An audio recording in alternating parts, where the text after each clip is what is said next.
Hey everybody, it's Scott and Tamara here from the Total Okanagan Real Estate Group. We were just having a little chit chat about BC assessments. BC assessments is something is near and dear to both Tamara, myself, and Garth, who is not here with us today. He's out traveling, showing properties with clients. BC assessment is on the tip of everyone's tongue. Some people are excited when their BC assessment goes up.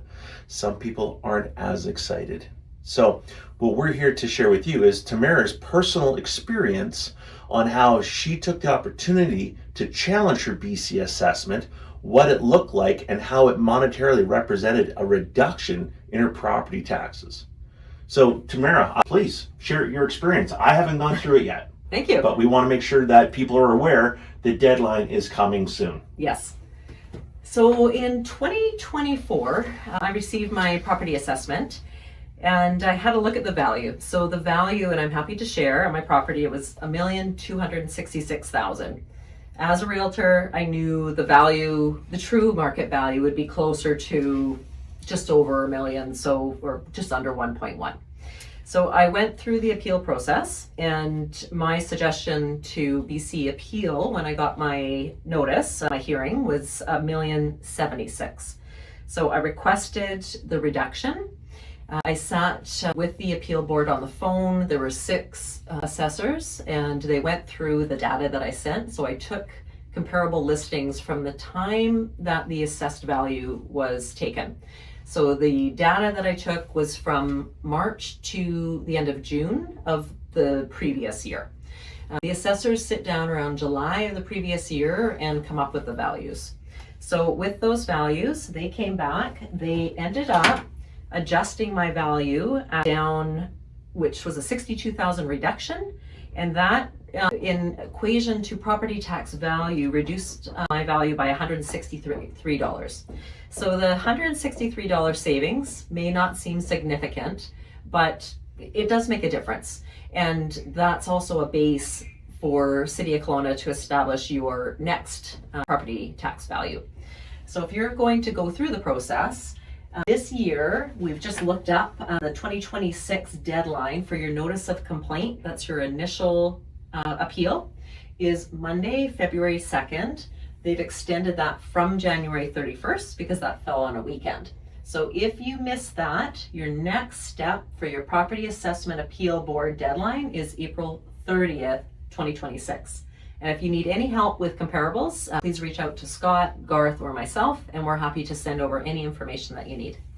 Yeah, we'd be happy to sit down with you because there's a lot of information here, but what's really important, and I've got to ask Tamara so she could share, how long did the process take for you? Obviously, you had the ability to gather this information, which we would do for our friends out there. Yeah. But from start to finish, how long did it take for you to actually talk to someone at the agency to actually get a response? Was it a reasonable time? Can you share how long that would look? Oh, yes. So I made the application, and within 3 business days, I had a call back.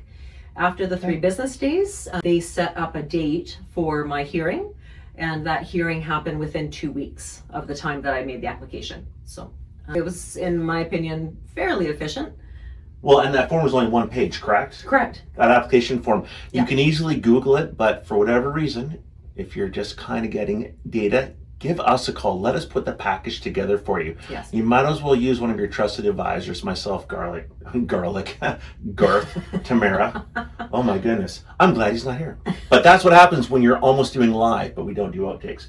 But that's really good. I mean, 3 days to actually get someone to give you a call back. Yes. And then you saved $163. Correct. That's wonderful. Correct. So it doesn't matter where you are in the province. If you've moved outside of the greater Okanagan area, feel free to reach out to us because we can put you in contact with a realtor up in the area that you're located in for the province, and they'll be able to assist you in the same manner. We'll make them assist you.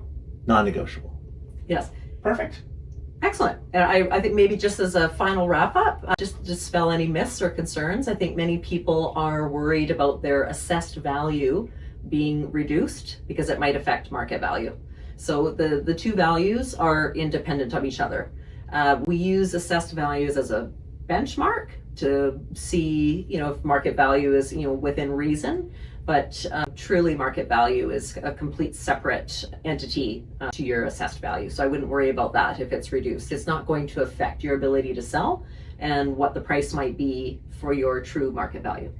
That's true, because we've seen sales below assessed value. Yes, And we've seen sales extremely high above assessed values. correct. And market value is what the market in its current moment in time is prepared to pay. That's right. Where your assessed values were assessed back the prior year in July. Prior spring was the data was polled, Yeah. and they sat down and reviewed it in July. Completely different market. Yeah. But that assessment's important, guys, because you will have to pay on July 2nd the taxes associated to the assessed value. So it's good, and the reason why we're talking about this now is you only have a couple more weeks. That's all you really have. Well, you have 11 days from the time that we put this together. That's right. So we'll make sure that Quinn gets it out to you guys as fast as possible on our YouTube channel. Thank you. Thanks. Thanks, Tamara. Okay.